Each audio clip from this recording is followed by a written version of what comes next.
এবারে আমেরিকা থেকে বাংলাদেশ বিমানবন্দরে নামা মাত্রই সাকিব তামিমদের গাড়ি ভাঙচুর করলো একদল ভক্ত সমর্থকেরা। প্রিয় দর্শক, জানতে হলে ভিডিওটি না টেনে দেখার অনুরোধ রইল।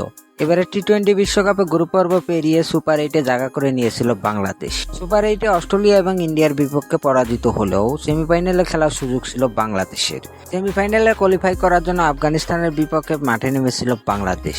আর ওভারে 117 রানের টার্গেট দিয়েছিল আইসিসি। সেই রানটা চেঞ্জ করতে পারলে বাংলাদেশ সরাসরি সেমিতে খেলার সুযোগ পেয়ে যেত।